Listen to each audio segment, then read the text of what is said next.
Welcome back to Red Dirt Cryptid Investigations. On today's journey, Eric and I go to Tyro, Kansas to interview two eyewitnesses who had a roadside Dogman encounter. Actually, more than one. I also apologize for the poor sound quality. We had all kinds of issues. I greatly underestimated how much road noise I was picking up from the actual intersection and all the traffic. I will do my best to piece together the story as they told it to me. When did all this start? August 16th, I believe it was. Yeah, 2023. And what time in the morning did all this happen? Between 5:30 and 6:30. 5:30 in the morning. Yes. Okay. And what did your first encounter seem like? You were coming this way? No, my first encounter, I was coming from the east, headed back to the west. Okay. And as I was crossing this intersection here, I had a odd-looking creature run across in front of my car. It was rather large and looked almost scary at first. And at first it kind of scared me, and so I didn't want to, say anything to anybody or go looking for it or anything like that. I noticed you didn't even say anything about it to him. No, I didn't say anything to my husband for a while because I didn't know what to think. So How big do you think it was? the first encounter that I had with it, when it ran across in front of my car, his back was above the hood of my car. And I have a Lexus RX 330, which is an SUV. Right. And so the hoods are kind of up there. And Its back so, was this high. Yeah, about this high, I would say. And His head was taller? a little bit taller, yeah. Yeah. Like, If he was running, his head was probably leaning forward. yeah, it was like more forward, and he had his back arched. What did it look like? It looked like a cross between a dog and a human. Yes, on all fours, running like a dog would. So, what was the traffic like at that time? Any cars? Right? There wasn't very many cars going that time of the morning. So, how long do you think that whole thing took? Maybe a minute or two. Oh, really? Okay. Again, I totally apologize for the poor video and sound quality. It seemed like the longer we talked, the more vehicles just kept coming by. It got ridiculous. In an effort to expedite the story, I'll give you the Cliff Notes version of what really happened. She was driving and she saw the creature, and the creature ran south down past the stop sign. So she followed it, and she was kind of curious as to what it was, and she followed it down the road for probably, I don't know, maybe a little bit less than a mile. And then it stopped on the side of the road and stood up behind some trees. And when it stood up, that kind of rattled her a little bit, and she just kind of kept on driving. She saw it again a second night, and it turned and ran down south again. So she followed it again. She followed this thing quite a ways down there, and this one, and then it did the same thing. It got off in the trees, and it stood up, and it was kind of glaring at her, I believe was her words. And so she showed me, the spots where they followed it to.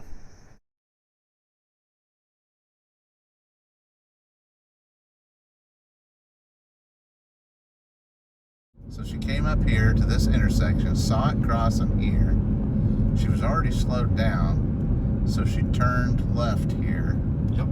And followed the creature down that road. Miles. And her husband saw it crossing the road here, headed south. I guess it jumped that fence. This is very interesting. This is the first batch of trees on the side of the road that the creature took cover behind and stood up on its hind legs. As you can see, it's quite a distance to the intersection there in town. She followed it a long ways. The second time was even further. This is the location where it stopped the second time. She said that the thing was standing up there in between those two cedar trees, and it was glaring at her.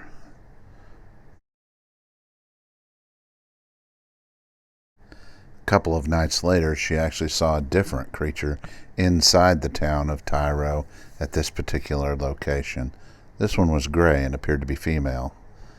This is the location where her husband saw the creature stand up and run bipedally. This was all on a Sunday, and I had to work the following day, but Eric did not, and he took it upon himself to come back the following night and do an on-site investigation during the time frame when their encounters actually took place. Here in Tyro, Kansas, on a stakeout, looking for the Dogman. Reports as early as 3 days ago claim they seen a Dogman running along the road, and not only once but multiple times. Brian and I drove around yesterday during the daytime, scope it out. Very creepy in the daytime, creepier at night.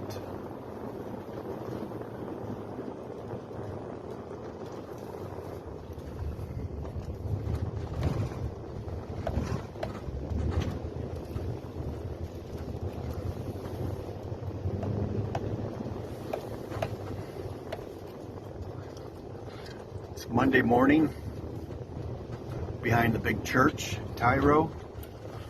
There's their dumpsters. There's a cat on it.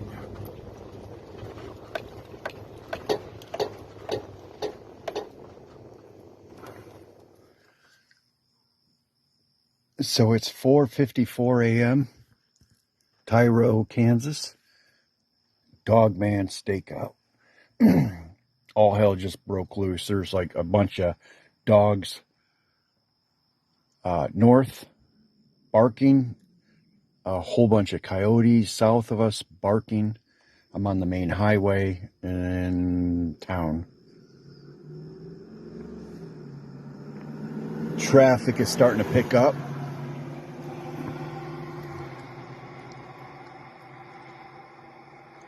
And we're around the time where our witnesses have spotted a Dogman on the main highway. The coyotes are pretty far south, though. I mean, faintly hear them. Probably not pick up on the microphone here.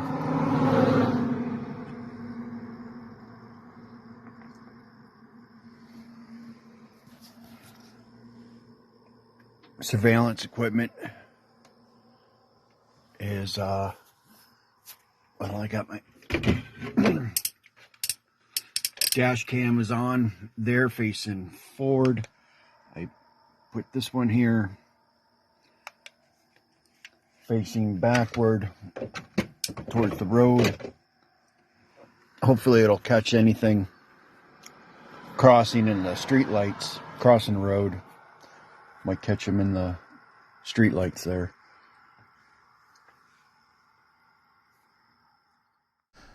One of the unusual things that we noticed about Tyro during the daylight hours was the large volume of chickens that were there.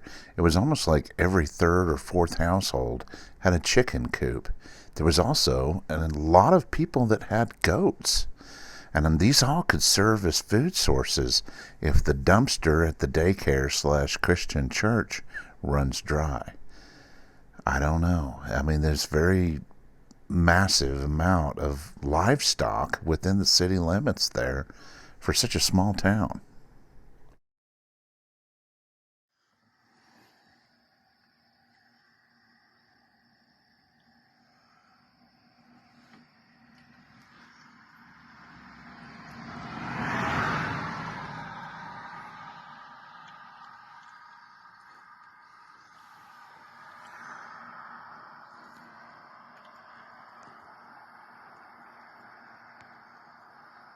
Very dark.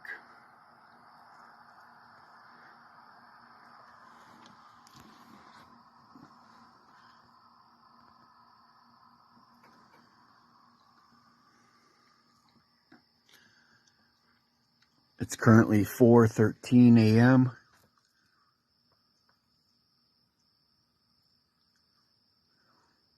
Now there's quite a few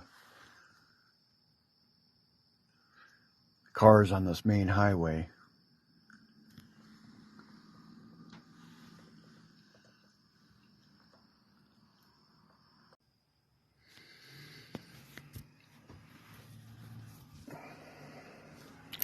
Well, it's 6:20 a.m.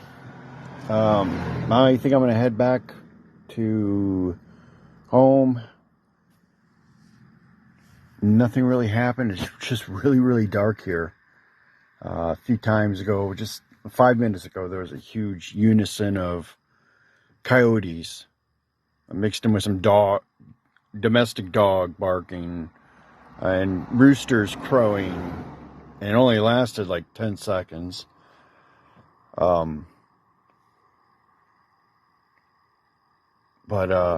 Yeah, definitely want to come back here again soon to do it. We'll see. So while Eric was out there doing his stakeout, he did not see anything or record anything with his cell phone. He went home after the sun had come up, and he ended up reviewing all of his footage with his night vision cameras, and he was not able to come up with any kind of evidence. Eric was definitely correct about not being very well lit for a small town.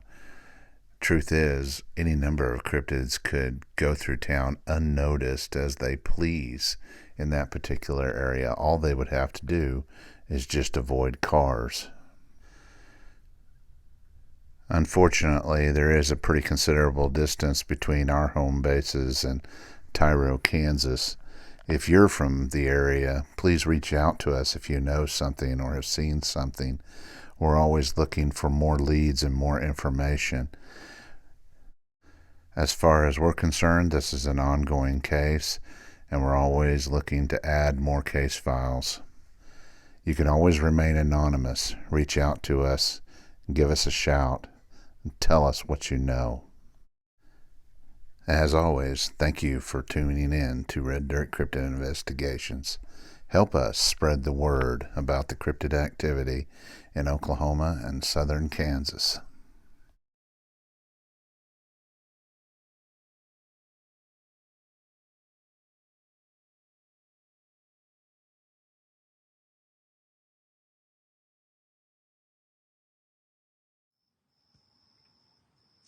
I have to pee.